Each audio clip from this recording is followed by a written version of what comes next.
Bon, on se retrouve enfin avec un nouveau match du Paris Saint-Germain après la victoire 5-0 contre Marseille la semaine dernière, dimanche dernier. On se retrouve, on n'a plus l'habitude, le PSG qui joue plus tous les 3 jours depuis son élimination en Coupe de France. Le PSG qui retrouve Rennes, un Rennes en grande crise, on va voir ça ensemble. Euh, Est-ce que le Paris Saint-Germain est favori de ce match? Bien évidemment.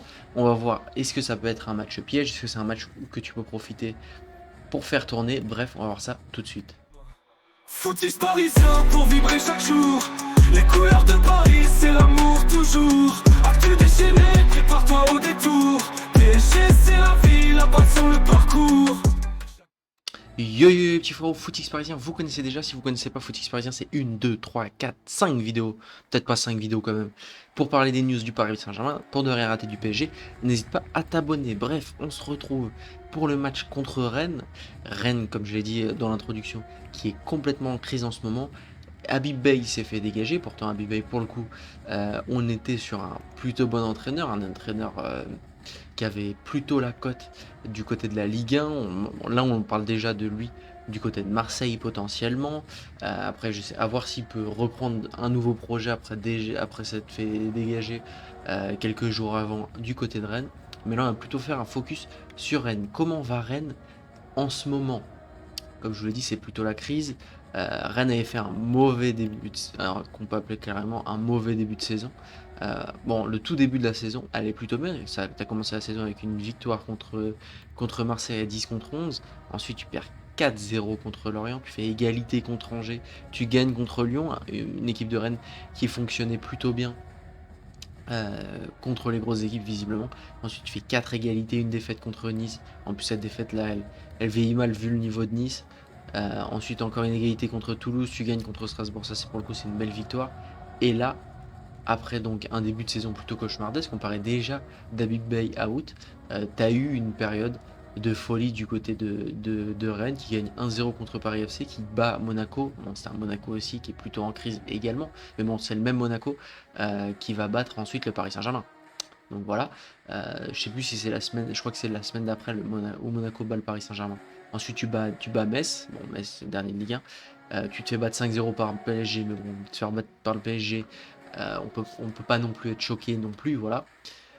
Ensuite tu bats Brest, tu bats en Coupe de France une équipe amateur, tu bats Lille, là quand même, là tu te dis putain, on peut faire quelque chose, je crois que même à ce moment-là c'était quatrième ou cinquième. Ensuite tu bats Chantilly en Coupe de France, donc le parcours continue. Tu fais une égalité contre le Havre. On va dire que ça va. Ça peut arriver, ils vont pas gagner tous leurs matchs non plus. Tu perds contre Lorient, ça devient chiant. Ensuite, tu perds 4-0 contre Monaco. Je pense que c'est les résultats, la largeur des résultats qui ont fait qu'Abibé s'est fait dégager. En plus des problèmes en interne. 3-0 contre Marseille en Coupe de France, tu sais que tu n'auras pas de trophée cette saison. Bon, après, t'es à Rennes. C'est pas non plus horrible. Et ensuite, tu perds 3-1 contre Lens. Je pense que si c'est uniquement pour les résultats, le board, on va dire, le staff rennais a fait plutôt une erreur, je pense, en dégageant Big Bay, parce qu'au final, là, bon, à part contre Lorient, la défaite de 2-0 contre Lorient n'est pas excusable, mais perdre contre Monaco, même si c'est un Monaco en crise, bon, c'est le score qui fait que c'est chiant, mais si tu perds 3 points contre Monaco, c'est pas choquant. Au point de vue des budgets, etc., c'est normal. Si tu perds contre Marseille, c'est pas choquant. Et perdre contre Lens, qui est en grosse forme cette saison, c'est pas choquant. Voilà. Honnêtement, pour un stade rennais, être actuellement, euh, je vous ai pas mis le classement, mais mettre actuellement, voilà, le sixième de Ligue 1, c'est pas si grave que ça. Honnêtement. Honnêtement, quand Abibay il reprend Rennes, je crois qu'ils sont 14 ou 15e, à quelques pas de la relégation. Donc non, honnêtement, c'est pas si grave que ça. Je pense qu'ils ont fait plutôt une erreur en dégageant Abibay. Mais je pense que les raisons du départ d'Abibay, elles sont plutôt en termes d'entente dans le vestiaire, etc.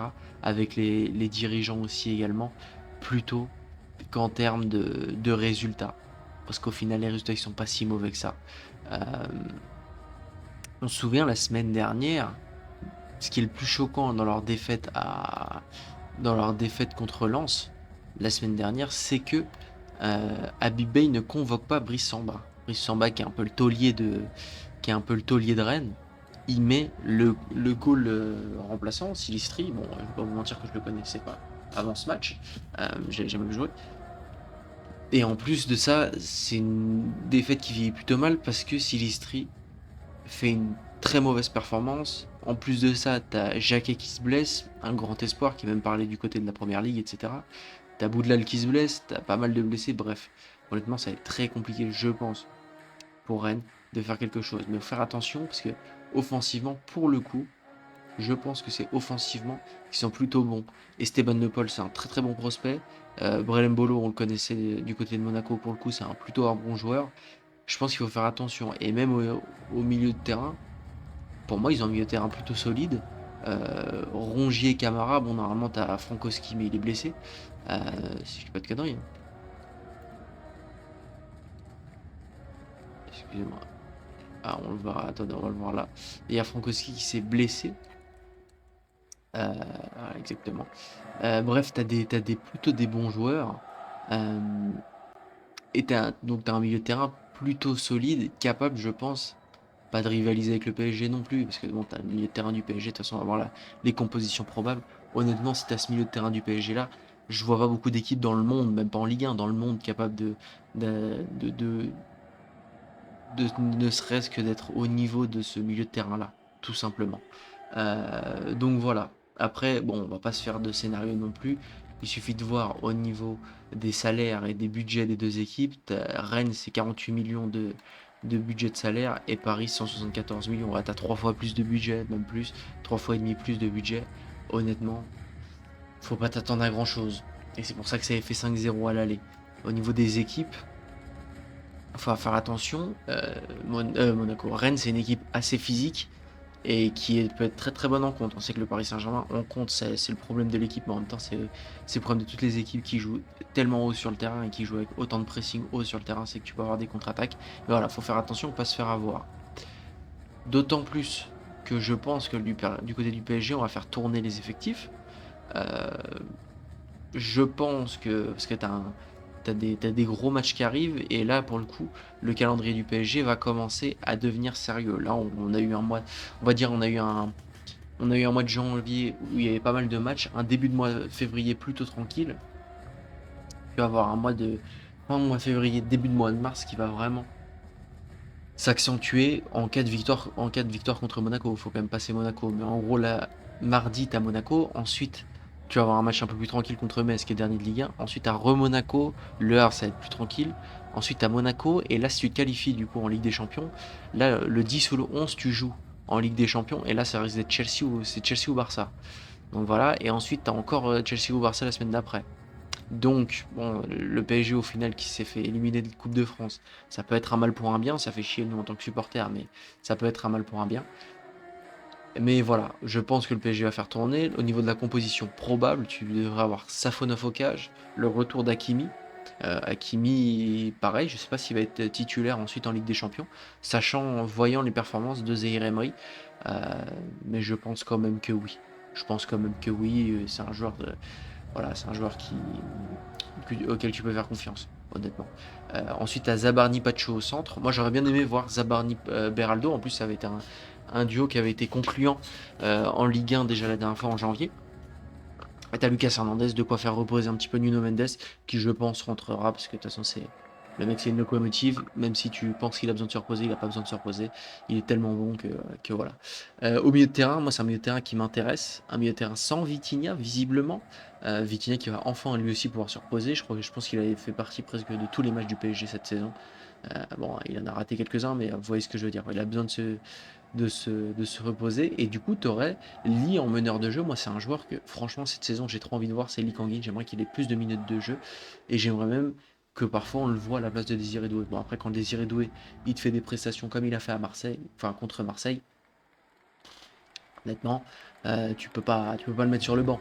Mais Lee Kangin, au milieu de terrain, ça peut être une option en plus. Surtout que Fabien Ruiz, pour le coup, lui, il est encore out. Euh, et on ne sait pas quand est-ce qu'il va revenir, même si bon, ça, c'est musculaire, etc. Je pense qu'il sera de retour contre Monaco, mais ça peut être une option en plus. Et même si Vitinha se pète, on ne sait pas ce qui devient au Paris Saint-Germain, ce que devient le Paris Saint-Germain. Et je pense que Lee Kangin pourrait assurer l'intérim de Vitinha. Ensuite, tu as Zaïre Emery au milieu. On a vu contre Marseille, c'était excellent. Et même au cas où Hakimi n'a pas 90 minutes, tu sais que Zaïre Emery peut revenir latéral droit à tout moment dans le match, donc ça peut aussi être très intéressant. João Neves, un joueur qu'on avait un peu moins vu les dernières semaines, qui est revenu à un top niveau contre Marseille, et l'attaque Doué, Dembélé, Kvara, tu reposes Barcola, et est-ce que ça va pas devenir ton attaque jusqu'à la fin de la saison? Est-ce que les choses sérieuses ne commencent pas? Je ne sais pas. On verra contre Monaco un petit peu. Bref, passons au moment du prono pour ce match. Je pense que le PSG va gagner. Je vois pas Rennes, vraiment Rennes qui est au bord de la crise. Je les vois pas se relancer contre le PSG. Actuellement, ils ont même pas d'entraîneur. Je sais même pas qui sera l'entraîneur de Rennes, pour être tout à fait honnête. Voilà, donc je les vois vraiment pas se relancer. Je vois le PSG l'emporter, genre 2-0 tranquillement, sans se fouler. Voilà, on fait tourner, on fait rentrer les jeunes. Je pense qu'on va faire rentrer Mbaye, voilà, on va faire rentrer des Mbaye, des joueurs comme ça. Donc voilà, n'hésitez pas à me dire vos pronos en commentaire. Voilà, je préfère, les gars, c'est un truc que j'aime bien, moi, c'est les pronos. Comme ça, on va voir qui a eu raison, qui a eu tort avant après le match. Parce que c'est trop facile de dire après le match, j'ai dit ça alors que vous avez rien dit. Bref, n'hésitez pas à me dire vos pronoms en commentaire. On n'oublie pas l'objectif des 200 abonnés au mois de février. Ça me fait super plaisir à chaque fois qu'il y a un abonnement, chaque fois qu'il y a un like, chaque fois qu'il y a un commentaire. Ça me fait toujours plaisir. Bref, et ouais, n'hésitez pas à liker, ça me fait toujours plaisir. Ciao, ciao les gars. Bonne journée.